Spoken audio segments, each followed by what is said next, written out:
Student आज की video हम डिस्कस करेंगे एक चैप्टर नंबर 3 से रिलेटेड का टॉपिक है that is about componendo and dividendo theorem.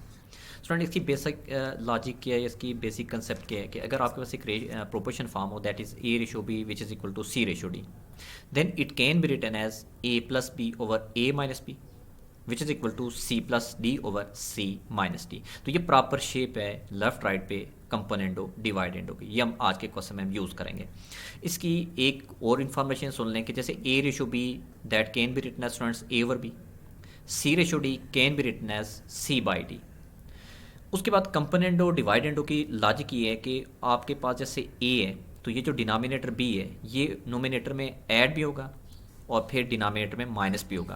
तो आप देख सकते हैं कि ए नोमिनेटर में भी लिखा गया, डिनोमिनेटर में भी लिखा गया, बट ये जो डिनोमिनेटर है इस फ्रैक्शन का ये आपने ऊपर नोमिनेटर में प्लस करना है और डिनोमिनेटर में ए के साथ माइनस करना है। सेम टू सेम स्टेप आपने यूज़ करने हैं राइट साइड की फ्रैक्शन के ऊपर। जैसे सी बाई डी है तो आपने सी ऊपर भी लिख दिया नीचे भी लिख दिया, लेकिन ये जो डिनोमिनेटर है डी ये ऊपर सी के साथ प्लस होगा और नीचे सी के साथ माइनस होगा। तो इट मीन्स ये वो प्रॉपर फार्मूला है कंपोनेंडो डिवाइडेंडो जो आप इस एक्सरसाइज 3.4 के तमाम क्वेश्चन में यूज़ करेंगे। तो आज मैं इसके ऊपर एक क्वेश्चन सॉल्व करके आपको दिखाऊंगा।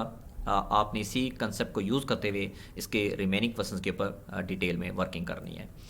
क्लास आपको क्वेश्चन ऐसे गिवन दिया गया that is prove that a ratio b which is equal to c ratio d, means आपने ये प्रोपोर्शन की शेप बनानी है अकॉर्डिंग टू दिस कंडीशन। और क्वेश्चन आपको दिया गया है if 2a plus 9b over 2a minus 9b is equal to 2c plus 9d over 2c minus 9d। Student आप करेंगे ये कि लेफ्ट साइड और राइट साइड दोनों पे कंपोनेंडो डिवाइडेंडो अप्लाई करेंगे, लेकिन इसमें एक चीज़ का आपने ख्याल करना है कि लेफ्ट साइड पे जो ऊपर टर्म दी गई है 2a प्लस 9b ये कंप्लीटली ए को रिप्रेजेंट करेगी और ये जो डिनोमिनेटर है ये बी को रिप्रेजेंट करेगा। सिमिलरली ये जो 2c प्लस 9d है ये आपको सी को रिप्रेजेंट करेगा और 2c माइनस 9d स्टूडेंट ये डी को रिप्रेजेंट करेगा। जस्ट आपने करना ये है कि इन वैल्यूज़ को आपने इस फार्मूले के अंदर पुट कर देना है। मीन्स कि ए की जगह आ जाएगा 2a प्लस 9b, लेकिन आपने ब्रैकेट में क्लोज करना है, फिर क्लास ही फार्मूले का प्लस आ जाएगा, फिर b की जगह आ जाएगा 2a माइनस 9b।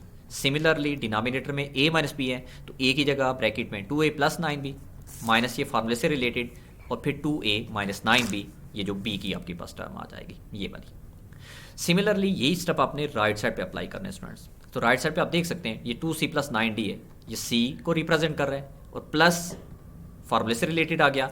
उसके बाद फार्मूले में d है तो d की जगह आ जाएगा 2c minus 9d। Same to same step अपने क्लास स्टूडेंट्स ये यूज़ करना है डिनोमिनेटर के लिए भी c माइनस डी। तो c की वैल्यू आपके पास है 2c प्लस 9d, फिर माइनस फार्मूले से रिलेटेड आ गया और d की जगह आ जाएगा 2c माइनस 9d, ये आपके पास स्टेप अप्लीकेबल आ गया। उसके बाद आपने जस्ट ब्रैकेट को रिमूव करना है। आप प्लस को मल्टीप्लाई करेंगे कोई साइन चेंज नहीं होगा, इसमें भी प्लस को मल्टीप्लाई करेंगे कोई साइन चेंज नहीं होगा, लेकिन स्टूडेंट जब यहाँ से आप माइनस को मल्टीप्लाई करेंगे ये माइनस 2a बन जाएगा और आगे प्लस 9 भी हो जाएगा, आप ये देख सकते हैं। सिमिलरली इस माइनस को अंदर मल्टीप्लाई करेंगे, इवन इस माइनस को अंदर मल्टीप्लाई करेंगे तो ये नेगेटिव और वो पॉजिटिव हो जाएगा। उसके बाद कुछ ऐसी टर्म्स होंगी जो पॉजिटिव नेगेटिव वो मस्ट एक दूसरे से कट होंगी, जैसे कि 9b माइनस 9b यहाँ से कट होगा और इसी तरह डिनोमिनेटर में 2a माइनस 2a से कट होगा। राइट साइड पे 9d से कट होगा और इसी तरह डिनोमिनेटर में 2c माइनस 2c से कट हो जाएगा। Rest of the terms must वो सेम सिमिलर टर्म बचेगी जिनको आप ऐड कर दीजिएगा। 2a plus 2a that is equal to 4a and 9b plus 9b that is 18b। On right hand side 2c plus 2c that is 4c and 9d plus 9d that is 18d। उसके बाद students by using the law of equality 4 को आप 4 से cut कर सकते हैं, 18 को 18 से कट करेंगे तो आपके पास एक फॉर्म बच जाएगी that is a over b which is equal to c over d। तो student fraction can be written as in the form of ratio and again c over d can be written as c ratio d। तो आप देख सकते हैं कि हमने इस question के ऊपर जब कंपोनेंडो डिवाइडेंडो की ये स्टेटमेंट अप्लाई की तो एंड पे आपका रिजल्ट आया a ratio b which is equal to c ratio d जो आपने वेरीफाइड करना था। तो स्टूडेंट ये वो बेसिक कंसेप्ट है, वो बेसिक स्टेप हैं कंपोनेंडो डिवाइडेंडो के जो इस एक्सरसाइज 3.4 के क्वेश्चंस के अंदर डिफरेंट वे में लगते हैं। तो ये आपने इस एग्जाम्पल क्वेश्चन को देखते हुए इसके स्टेप को अच्छी तरह अंडरस्टैंड करके आपने इस एक्सरसाइज के रिमेनिंग क्वेश्चन के ऊपर भी अच्छी तरह प्रैक्टिस करनी है।